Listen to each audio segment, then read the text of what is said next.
Her own crew had to torpedo her 5 times to make her sink. Today, she is sitting nearly 2 miles down at the bottom of the Coral Sea. By every account, she looks like she went down yesterday. Most people know the USS Lexington was lost in World War II. What I want to know is what state she is actually in down there, why her planes are still scattered across the seafloor untouched, and why almost nobody has gone back for any of it. The answers are stranger than you'd expect, and one detail took me 3 separate sources before I believed it. History: the USS Lexington was one of the very first aircraft carriers the U.S. Navy ever built. She started life as something else entirely. Originally laid down as a battle cruiser, she was converted mid-construction after a 1922 naval treaty effectively ended battlecruiser building altogether. She entered service in 1927, a little over 880 feet long. And for over a decade, she helped the Navy figure out what carrier warfare even was. Sailors called her Lady Lex. By 1942, she was one of only a handful of American carriers left in the Pacific, and the Japanese Navy was advancing fast. In early May 1942, Lexington and her sister carrier Yorktown were sent to stop a Japanese invasion fleet headed for Port Moresby in New Guinea. What followed became known as the Battle of the Coral Sea, and it changed naval warfare permanently. The battle on May 7th, aircraft from Lexington and Yorktown sank the Japanese light carrier Shoho. The next day, the 2 American carriers finally located the main Japanese force, the carriers Shikaku and Zuchaku. Here's the detail people forget. The opposing fleets never saw each other, not once.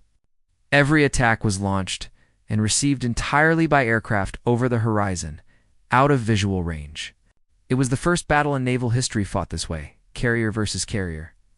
With the ships themselves never coming within sight of the enemy, American pilots badly damaged the Shikaku, but Japanese aircraft found the Lexington.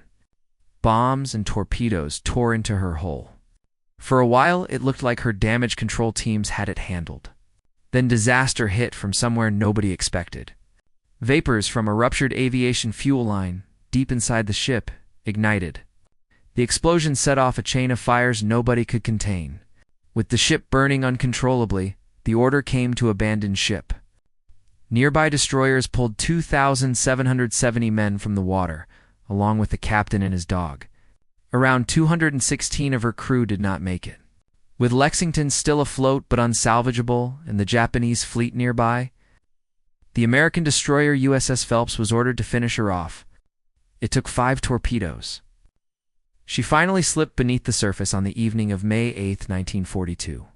Carrying 35 aircraft down with her, present-day wreck status for 76 years. Nobody knew exactly where she landed. Then in March 2018, an expedition funded by Microsoft co-founder Paul Allen located her wreck using the research vessel Petrel. She was found nearly 500 miles off the coast of Australia, at a depth of about 3,000 meters. That is nearly 9,800 feet down, close to 2 miles. And what the cameras found stunned people who had spent careers studying naval wrecks. The ship broke into several major pieces on the way down. The bow lies flat. The stern sits upright a few hundred meters away. The bridge structure rests alone in between.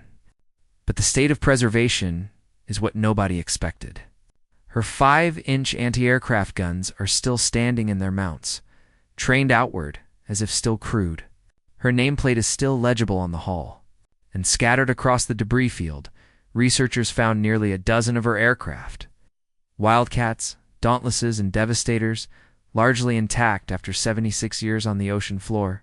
One image shows 2 torpedo bombers resting one directly on top of the other, exactly as they settled the night she sank. Why has nobody recovered it so? Why has almost nothing been touched? The depth answers most of it immediately. Nearly 2 miles down is far beyond the reach of any conventional salvage effort.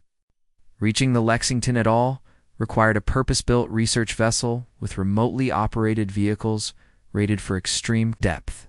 Raising any part of a 36,000-ton aircraft carrier from that depth isn't within reach of existing technology. And the cold water and crushing pressure have actually helped preserve what's down there rather than destroy it. But depth is only part of the answer. Legally, the Lexington is recognized as a U.S. Navy war grave. Roughly 216 men went down with her or died in the attack.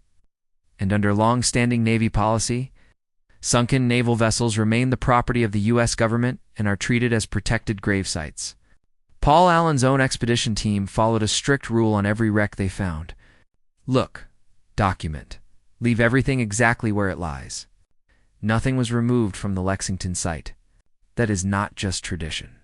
It is policy. Here's the part that surprised me. In 2022, a private recovery group did propose bringing up several of the aircraft, the Devastators and the Lone Wildcat, for museum restoration. It sparked real debate. Aircraft are a different legal case than the ship's hull itself. Some historians argue recovering them preserves history rather than disturbs it. As of now, though, nothing has actually been raised. The planes are still down there, exactly where they landed in 1942, and the ship herself is untouched.